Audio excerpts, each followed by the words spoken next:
কক্সবাজার গিয়েছি এখন পর্যন্ত ২০ বারেরও বেশি। ২০১৬ সালের পর থেকে আমি রেগুলারই কক্সবাজার যাই, মানে প্রতি বছরই ২ থেকে ৩ বার আমার ওখানে যাওয়া হয়। সেই সুবাদে কক্সবাজারে অলমোস্ট সবগুলো রেস্টুরেন্টে আমি ট্রাই করেছি। কাচ্চি ডাইন থেকে শুরু করে আলগনি থেকে শুরু করে মোটামুটি পালঙ্কি, এগুলো সবই ট্রাই করা হয়েছে। তো আমি কনভেনিয়েন্ট একটা জায়গায় যেন দূরে যেতে না হয় এরকম একটা ভালো রেস্টুরেন্ট খুঁজছিলাম। তার মধ্যে দেখতে পেলাম এই ক্যাফে দরবারটা। এটা এত প্রাইম একটা লোকেশনে, এটা হচ্ছে একদমই সুগন্ধা পয়েন্টের যেই ঢুকতেই জায়গাটা, হানিমুন রিসোর্ট তার নিচেই অবস্থিত, এবং এই কনভেনিয়েন্ট জায়গাটাই আমার কাছে অনেক বেশি ভালো লেগেছে। তারপর যখন আমি লাস্ট ২-৩ বার যাচ্ছি, আমি ওখানেই রেগুলার খাওয়া দাওয়া করছি। তো এইবার ভাবলাম যে না, একটা রিভিউ দেওয়া যায় এখানকার, কারণ তারা ডিজার্ভ করে সেটা। আমি হচ্ছে এমন একটা টাইমে গিয়েছিলাম, মানে দুপুরের ঠিক পরপর, রাতেও আবার গিয়েছিলাম। আমি যেহেতু ৩ বেলায় ওখানে খাই, তাই তাদেরকে রিকোয়েস্ট করেছিলাম যে আমি একটা রিভিউ নিব, সো ভিডিও করার জন্য আমাকে একটু ম্যানেজ করে দেন। তো তারা আমাকে হেল্প করেছিল।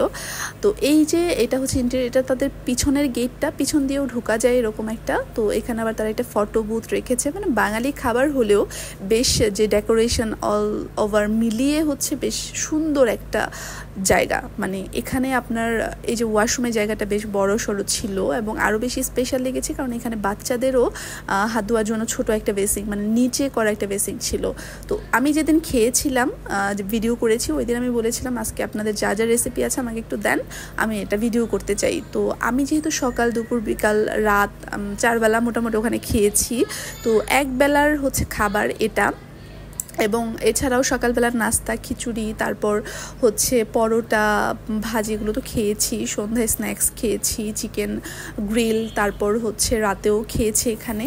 তো আমার কাছে হচ্ছে তাদের সবচেয়ে স্পেশাল লেগেছে একটা জিনিস, যে ভর্তা টর্তা যে ব্যাপারটা, যেগুলো তাদের মেনুতে থাকে না, বাট প্রতিদিনই কিছু না কিছু স্পেশাল ভর্তা থাকে। লাইক আমি যেদিন খেয়েছিলাম ওই দিন একটা ধনেপাতার ভর্তা হয়েছিল, যেটা তাদের মেনুতে ছিল না, তারা সেটা অফার করে, অ্যান্ড আমি ট্রাই করি। দেন এটা আমার কাছে মনে হয়েছিল বেস্ট একটা ধনেপাতার ভর্তা আমি হচ্ছে কক্সবাজারে বসে খেয়েছি। এবং আমি এরপর থেকে দেখা গিয়েছে প্রতিদিনই যে বলতাম যে আপনাদের নতুন কি ভর্তা আছে আমাকে দেন, আমি সেই ভর্তাটাই ট্রাই করতাম। তো এখানে তারা হচ্ছে যে সামুদ্রিক মাছগুলো আছে ওগুলো ছাড়াও ইলিশ মাছ দিচ্ছে, এবং ইলিশ মাছটা বেশ ভালোই স্বাদ ছিল। টপ নচ না হলেও বেশ ভালো একটা স্বাদ তারা সার্ভ করেছে। এটা গ্রেভিটা মোটামুটি আমার কাছে ভালোই লেগেছে। এখানে চিকেন ছিল, এবং চিকেন তারা দুভাবেই দিচ্ছে, ফ্রাইটাও দিচ্ছে, রোস্টটাও দিচ্ছে, আবার হচ্ছে রেজালা যেটা সেটাও দিচ্ছে, মানে চিকেনের যে কারি সেটাও দিচ্ছে। এখানে মাছও ছিল কয়েক রকম, রুই মাছ ছিল, কাতল মাছ ছিল।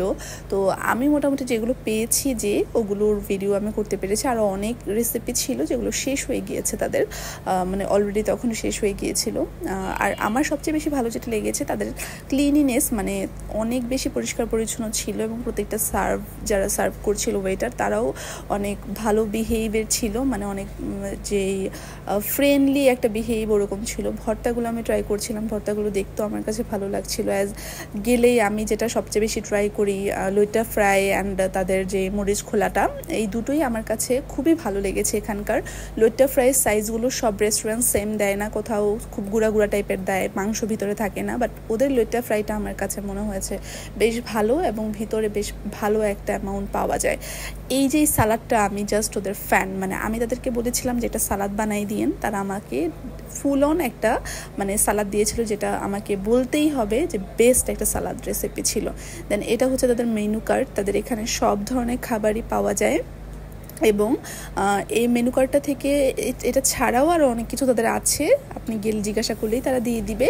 আমার কাছে হচ্ছে দামগুলো অনেক বেশি কম লেগেছে, রিজনেবল লেগেছে, যে এই দামের মধ্যেও তারা বেস্ট একটা সার্ভিস আপনাকে প্রোভাইড করছে, এবং এই দামে মোটামুটি অন্য কোথাও best at the same time decoration and all thing একসাথে পাওয়া খুব টাফ।